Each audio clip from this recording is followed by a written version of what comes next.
Before I tell you why the OnePlus 6T is going to be particularly exciting, I do have to quickly tell you what it's not going to be. You might know that OnePlus, Oppo, and Vivo are all part of one single company, BBK Electronics. Historically, OnePlus has borrowed the designs of Oppo smartphones for their own. And so, given that the two fully bezel-less smartphones seen this year are from Oppo and Vivo, many have just assumed that the OnePlus 6T will just be a reskinned Oppo Find X or Vivo Nex. I don't think this will be the case, for two main reasons. Number one, whilst OnePlus did just that when moving from the 5 to the 5T, they stretched the screen out. Moving from what they have now to a bezel-less design is not so simple. It would require a complete body redesign to house that pop-up front camera, not to mention it creates complications with the earpiece. And this is a T device we're talking about, so at least if we go off the past, they've never made a substantial change to design. And number two, we're talking about a company that is so focused on price, so focused on making sure that their phones have exactly what we need but no more than that there are still so many higher priority features like a 2K display or IP certification which they would surely add in first before getting to a borderless screen and an in-display fingerprint scanner. Not to mention that the in-display fingerprint scanners as seen on the Vivo Nex are still slower than what we see on even the OnePlus 6. Okay, but now that that's out of the way, why should you be excited for the OnePlus 6T? I've got 5 reasons, and the first one is charging speed. You've probably heard of dash charging, OnePlus's super fast way of getting to 70% battery in about 30 minutes. Well, a slightly less well-known aspect of dash charge is that it is actually just a rebranded version of Oppo's VOOC charging.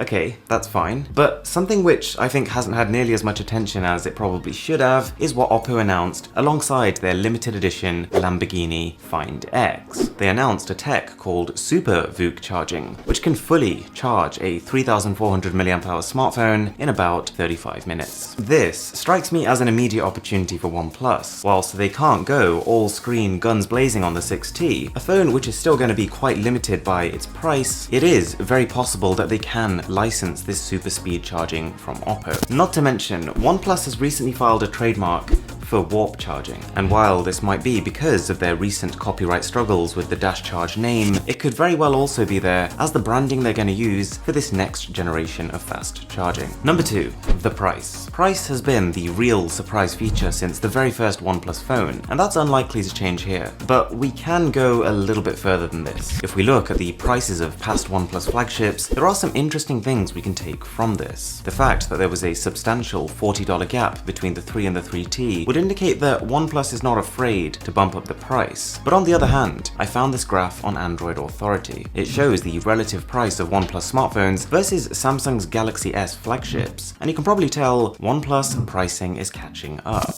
And as this is the key area where OnePlus likes to make an impact with their phones, they can't really afford to get much closer to Samsung's flagships. So taking this all into account, I would estimate that the price of the 6T will go up by about $20 from the 6. This will move it from $529 to $549. Not just a neat figure, but also still cheap enough to make a splash. Number 3. Cameras. Since the 3T, each OnePlus device has come with a significant camera improvement, and this has quite quickly taken OnePlus from being behind the curve with cameras to all of a sudden keeping up with even more expensive phones. The OnePlus 6 introduced OIS, and it's a safe bet that the 6T will take it further, quite possibly focusing on low-light photography, where Samsung and Huawei have really made strides this past year. Number 4 is wireless charging, and in fact, when OnePlus finally switched to using a glass back on the OnePlus 6, a lot of people were pretty certain they would announce the feature alongside it. They didn't, and there are 2 main reasons why. Number 1, OnePlus is of the opinion that wired charging is just better. And number 2 is that having a glass back on the phone doesn't just make it look more premium, it is also useful for faster LTE speeds. So it's not just for wireless charging. Having said that, there is a vocal community that is very keen on this feature, and so given that OnePlus is a company that is almost built around consumer feedback and trying to feed that demand, I think it's only a matter of time. Number 5, Android P, straight out of the box. We are just weeks before Google gives us their final Android P software, and as we're expecting the OnePlus 6T in November, this would give the software engineers 2 to 3 months to sort out an Android P version of Oxygen OS. And that's doable. Alright, so let me know what you guys think about the OnePlus 6T. I hope you found this video interesting and useful, and if you did, be sure to smash that subscribe button down below. It would really mean a lot to me. My name is Aaron, this is Mr. Who's the Boss, and I'll catch you guys next time.